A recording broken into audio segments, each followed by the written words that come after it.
자, 문제 6단원 물질의 특성 과정 심화 문제 풀이해 보도록 할게요. 1번 문제입니다. 물질의 분류를 표현한 그림인데요. 우리가 물질은 크게 두 가지로 나눈다고 그랬죠. 순수한 물질과 혼합물로 나눈다고 그랬죠. 따라서 가에 들어갈 거는 뭐가 되겠어요? 순물질이 되겠네요. 한 가지 물질로 이루어졌다. 순물질은 또 둘로 나눈다고 그랬죠. 하나의 원소로 이루어진 원소들과 두 가지 이상의 원소가 결합돼서 만들어진 화합물로 만들어진다고 했었죠. 그래서 예를 들면 원소는 산소, O2, N2 이런 것들이 원소가 되겠고, 화합물은 H2O, CO2, 뭐 에탄올 뭐 이런 것들이 화합물이 되겠죠. 이런 것도 다 순물질에 들어간다라는 것이고요. 자, 혼합물은 고르게 섞여 있는 걸 우리가 무슨 혼합물? 균일하게 섞여 있다, 균일 혼합물. 자, 고르지 않다라고 하는 건 뭉쳐 있다, 불균일 혼합물이라고 하는 거죠. 자, 그럼 가나 다에 들어갈 건 순물질, 균일, 불균일 혼합물이 되겠네요.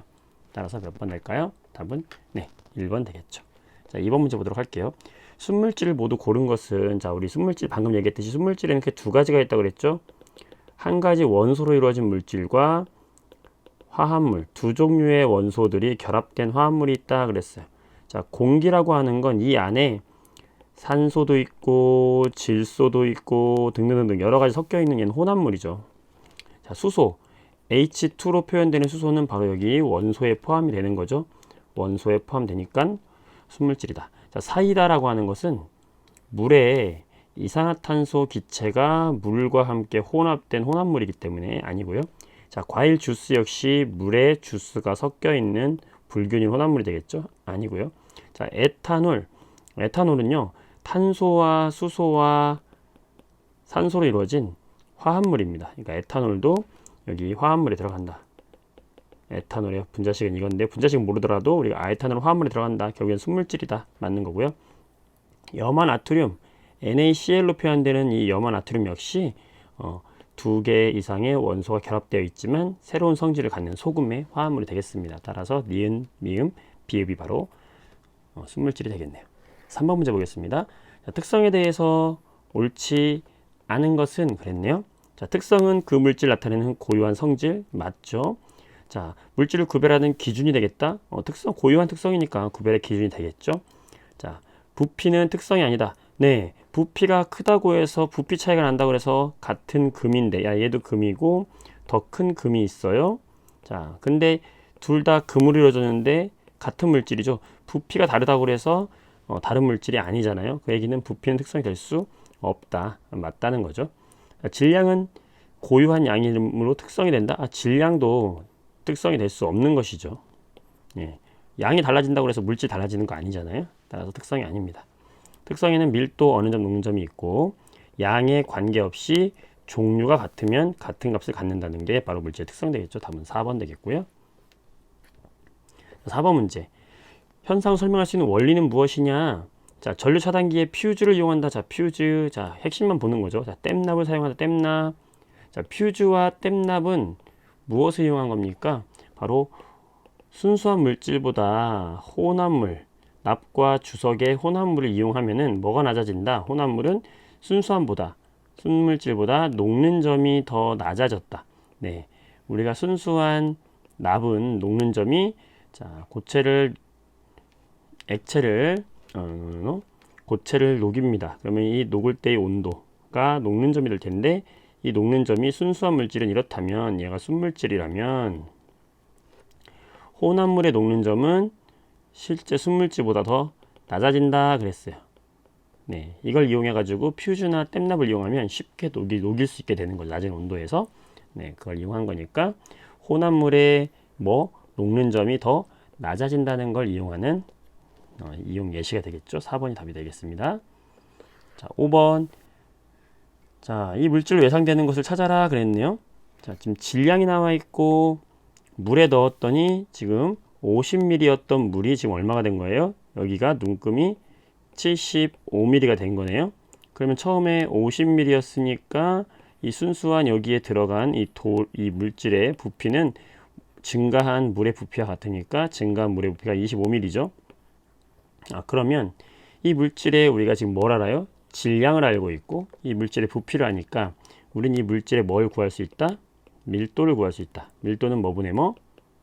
부피분의 질량. 같은 물질이라면 같은 부피에 해당하는 질량 값이 같을 테니까 밀도가 같을 것이다. 그래서 부피 25ml를 넣고요. 질량 67.5g을 넣으면 우리는 이 물질의 밀도를 구할 수 있죠. 얼마 나옵니까? 2.7g per ml가 나오죠. 자, ml는 세제곱센티미터하고 단위가 똑같기 때문에 2.7g per 세제곱센티미터와 같은 밀도를 갖는 거예요. 그러면 누굽니까? 여기 밀도가 나와 있는데 뭐가 같다? 알루미늄과 같은 것이다 라는 걸 알 수 있는 것이죠. 물질의 특성, 밀도가 같으면 같은 물질이다. 자, 밀도와 관련된 현상으로 옳은 것을 찾으시오 그랬네요. 자, 에어컨을 아래쪽에 놓는다? 아니죠. 우리가 찬 공기는 더 밀도가 크기 때문에 에어컨을 위쪽에 넣어야 되겠죠. 철 조각상의 일부를 잘라내면 잘라낸 조각상만큼 조각상의 밀도가 작아진다? 크기가 작아지더라도 밀도라고 하는 것은 그 부피에 해당하는 질량 값이 바로 밀도이기 때문에 부피가 줄어든 만큼 질량도 함께 줄어들기 때문에 밀도는 그대로 유지가 되겠죠. 자, 헬륨이 들어있는 풍선은 가벼워서 위로 뜨지만 입으로 분 풍선은 가라앉죠. 왜냐면 우리 입에서 나온 기체는 공기보다 밀도가 크기 때문에 그래요. 자, LNG 가스는 역시 공기보다 가볍습니다. 그래서 LNG는 공기 중에 있으면 이 LNG는 위쪽으로 이렇게 올라가요. 왜? 밀도가 작기 때문에 그렇죠. 따라서 LNG 경보기 위치는 아래쪽이 아니라 위쪽에 설치를 해야 됩니다. 자, 5번 철로 만든 배가 물 위에 뜨는 까닭은 자, 배는 철로 만들었는데 어떻게 물 위에 뜰까 라고 생각했을 때 바로 배의 밀도, 배 전체의 밀도가 물보다 작기 때문에 위로 뜨는 거죠. 그럼 왜 작아졌을까? 바로 이 배 안에다가 뭘 넣었다? 공기가 들어있다. 공기가 들어있어서 빈 공간 때문에 밀도가 작아지기 때문이죠. 자, 밀도를 이용한 게 바로 5번 되겠습니다. 7번 문제 보겠습니다. 자, 용액에 대한 설명. 용액이라고 하는 건 뭐였어요? 우리 어떤 용매에다가 물 같은 용매에다가 설탕 같은 용지를 녹인 것을 우리는 뭐라고 했죠? 이걸 뭐라고 한다? 용액이다 라고 한다고 했었죠. 자, 옳지 않은 것은 자, 용액은 용질과 용매가 섞여 있는 물질 맞고요. 일정량의 용매에 녹을 수 있는 용질의 양에는 한계가 없다. 최대로 녹을 수 있는 양이 정해져 있죠. 용해될 수 있는 양, 용해도가 물질마다 다르죠. 따라서 정해져 있습니다. 한계가 있습니다. 자, 8번입니다. 자, 어떤 고체 물질의 용해도 곡선이다. 자, 고체 물질은 용해되는 정도, 최대로 녹을 수 있는 정도가 바로 용해도인데, 용해도는 온도가 올라가면 최대로 녹을 수 있는 양도 증가한다 그랬어요. 지금 용해도 곡선을 나타내고 있는 거죠. 이 곡선이. 자, 이 상태에서 이 B점과 C점은 무슨 상태라고 했죠? 포화 상태다 라고 했어요. 왜? 80도라는 온도에서 최대로 녹을 수 있는 게 이만큼인데 B는 최대로 녹아 있다. 60도라는 온도에서 최대로 이만큼 녹을 수 있는데 C는 최대로 녹아 있다. 이런 걸 포화 상태다 라고 하는 것이고, D는 불포화 상태다 라고 하는 것이죠. 네, 왜요? 80도라는 온도에서 최대로 녹을 수 있는 건 150인데 지금 현재 100이 녹아 있으니까 아직 덜 녹았다. 자, A는요, 60도라는 온도에서 최대로 녹을 수 있는 건 100인데 지금 그것보다 이상 녹아 있다? 이건 과포화 상태다 라고 이야기하는 거죠. 포화 상태를 넘어선 거죠. 네, 왜 이렇게 이해를 하면 되겠고, 그럼 답은 옳지 않은 것은 2번 되겠어요. 왜냐면 B와 C에는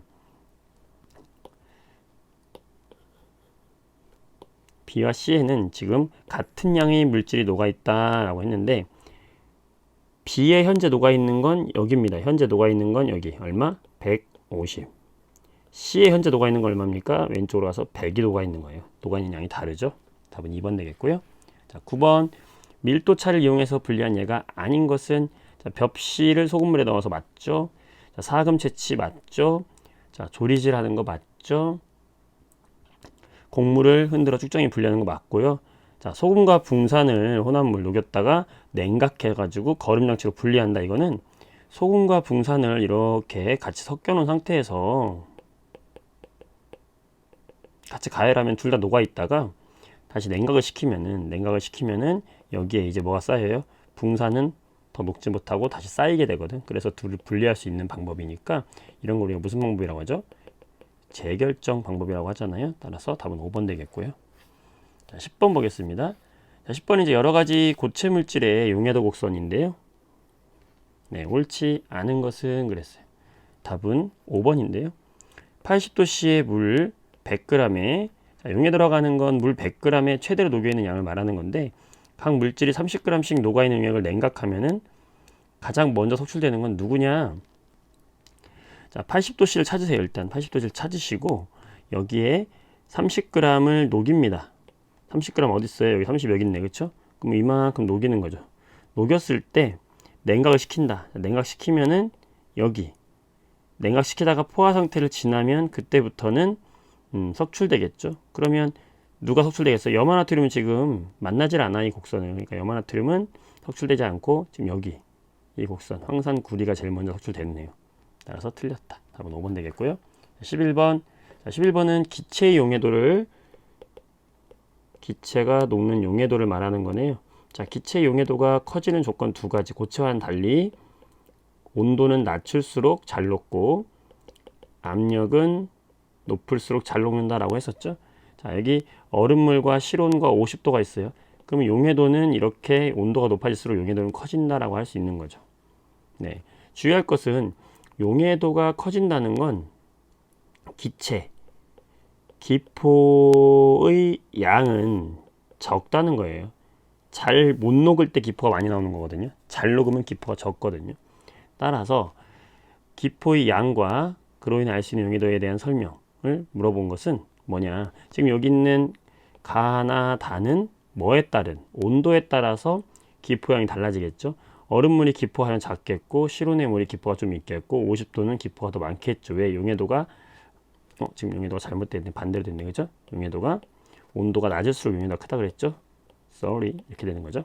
그러니까 여기서는 지금 뭐에 의한 온도에 의한 용해도를 보는 것이고 요 다와 라는요 같은 50도인데 뚜껑을 막았잖아. 얘는 압력을 높여준 효과가 있죠. 그래서 압력이 높은 라가 다보다는 용해도가 크다는 걸 알 수 있어요. 따라서 답은 1번 되겠습니다. 온도가 높을수록 용해도는 작아진다라는 거죠. 자, 이렇게 하시면 되겠고요. 네, 지금 여기 남아있는 이제 뒤에 12번 같이 한번 보면 12번 문제는 증류장치다 그랬어요. 자, 증류라는 건 무슨 차이를 이용하는 거였죠? 그렇죠. 물질의 두 물질의 무슨 차이? 끓는 점 차이. 끓는 점 차이를 이용하는 거죠. 그래서 끓는 점이 낮은 물질이 먼저 끓어 나오는 거죠. A가 끓어 나왔다 그러면 이 A는 끓는 점이 어떤 거예요? 더 상대적으로 낮은 거니까 먼저 끓어 나온 거죠. 먼저 끓어 나온 것이죠. 자, 옳은 걸 고르시오.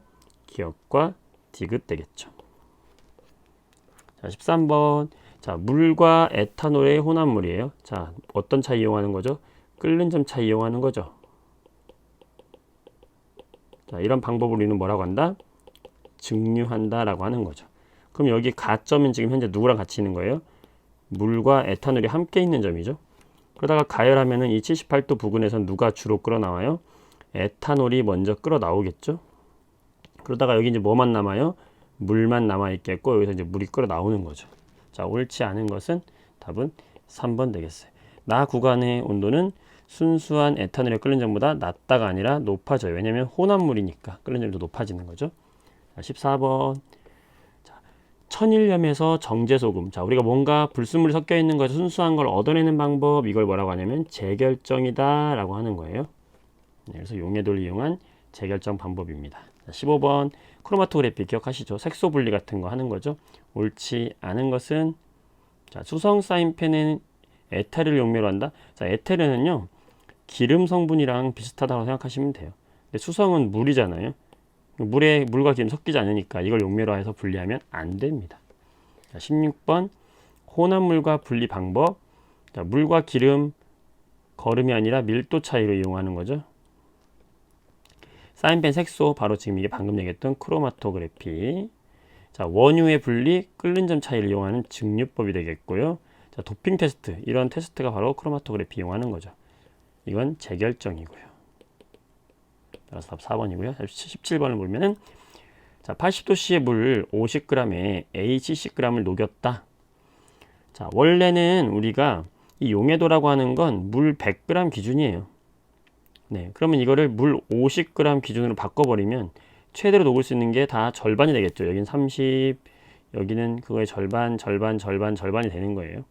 자, 70g을 녹였대요. 그랬다가 40도로 냉각을 시켰대. 그럼 40도에서 최대로 녹을 수 있는 건 30이잖아.